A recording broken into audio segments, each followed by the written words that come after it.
विधानसभेच्या निवडणुका अवघ्या 3 ते 3.5 महिन्यावरती आल्या आहेत आणि महायुतीमध्ये तिढा निर्माण होण्याची शक्यता निर्माण झाली आहे. कारण पिंपरी चिंचवडमध्ये राष्ट्रवादी गटाकडून चिंचवड विधानसभेवरती दावा केला आहे आणि या संदर्भात बोलण्यासाठी आपल्यासोबत भाजपच्या विद्यमान आमदार अश्विनी लक्ष्मण जगताप आहेत.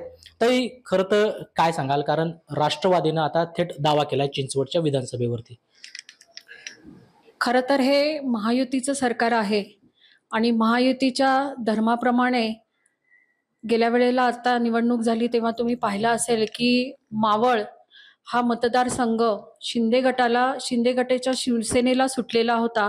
त्याप्रमाणे आम्ही युतीचा धर्म पाळत त्या उमेदवाराचा, शिवसेनेच्या उमेदवाराचा प्रचार केला आणि त्यांना जवळजवळ 74,000च्या लीडनी आम्ही आमच्या चिंचवड मतदारसंघातून आम्ही त्यांना लीड दिली आणि त्यांना निवडून आणलेला आहे.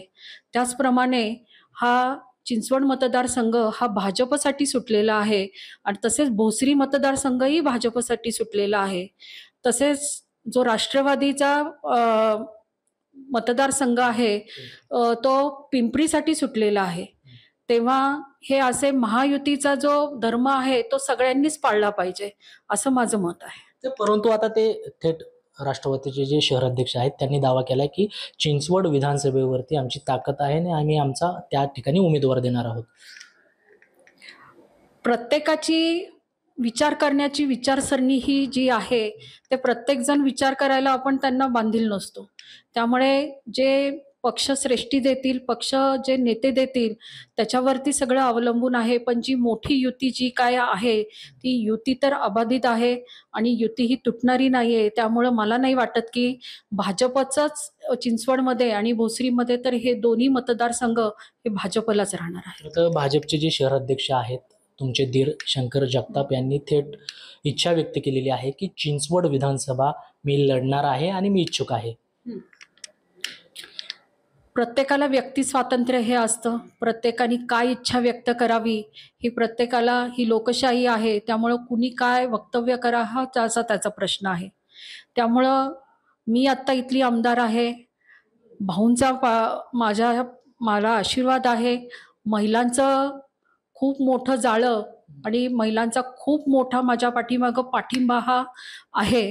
त्याच्यामुळं आणि एक महिला आमदार म्हणून, पहिली महिला आमदार म्हणून मला खूप मोठा असा प्रतिसाद माझ्या या चिंचवड विधानसभेमधून प्रतिसादही मिळत आहे आणि तेवढंच प्रेमही मला मिळालेलं आहे. खरं तर राजकीय उत्तराधिकारी स्वर्गीय लक्ष्मीबाबू जगताप यांचा राजकीय उत्तराधिकारी कोण असणार आहे, तुम्ही की शंकर जगताप?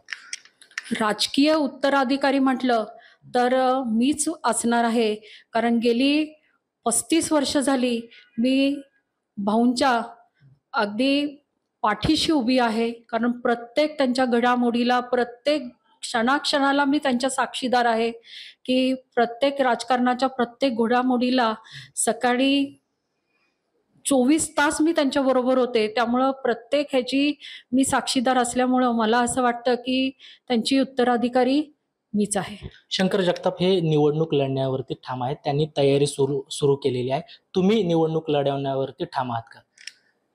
हो, मी पण ठाम आहे. कारण भाजपचे आमचे जे नेते आहेत ते नक्कीच माझ्या या जे मी कामं केलेली आहेत, ज्या वर्षभरामध्ये मला थोडा जो अवधी भेटला त्याच्यामध्ये जे साहेबांची अधुरी राहिलेली स्वप्न होती, जी साहेबांची राहिलेली जी अधुरी कामं होती, ती कामं मी पूर्णपणे करण्याचा 100% प्रयत्न केलेला आहे.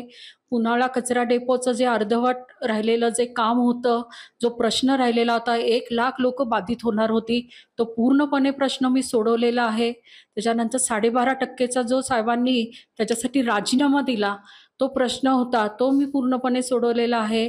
परत आपला जे आयुक्तालय होतं, जे मोशीला होणार होतं, ते मी वाकडला आणण्याचा प्रयत्न केला आणि ते आता वाकडला होणार आहे. असे बरेचसे जे प्रश्न आहेत ते मी विधानसभेमध्ये मांडलेले आहेत आणि विधानसभेमध्ये ते पूर्णही केलेले आहेत. आणि अशा बऱ्याचशा गोष्टी मी आता ज्या आगामी आता विधानसभेची जी अधिवेशन होणार आहे त्याच्यामध्ये बऱ्याचशा गोष्टी अशा ज्या लक्षवेधी म्हणून मी प्रश्न हे मांडलेले आहेत. तर ज्यावेळेस लक्ष्मण जगताप यांचं निधन झालं तेव्हा पोटनिवडणूक लागली होती.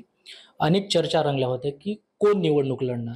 त्या दरम्यान भाजपची एक बैठक झाली तुमच्या समवेत आणि तिथं असं सांगण्यात आलं की तुम्ही ही निवडणूक लढवायची आणि पुढची जी निवडणूक आहे ती शंकर जगताप लढवणार असं बोललं जात आहे. यात किती तथ्य आहे?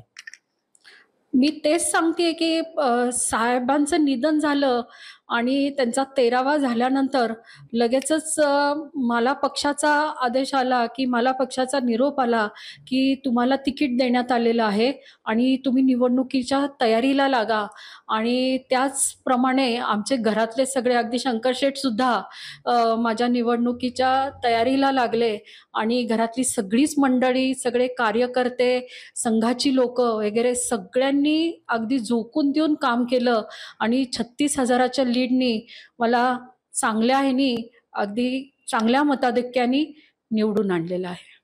खरं तर चिंचवड विधानसभेच्या बाबतीत राष्ट्रवादी आणि भाजपमध्ये तिढा निर्माण झाला असला तरी दुसरीकडे भाजपचे शहराध्यक्ष शंकर जगताप यांनी चिंचवड विधानसभेवरती आमदारकी लढण्याची इच्छा व्यक्त केलेली आहे. तर त्याच ठिकाणी त्यांच्या वहिनी स्वर्गीय लक्ष्मण जगताप यांच्या पत्नी अश्विनी लक्ष्मण जगताप या आमदार आहेत.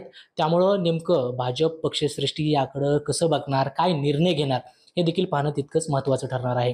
कृष्णा पांचाळ, मुंबई तक, पिंपरी चिंचवड, पुणे.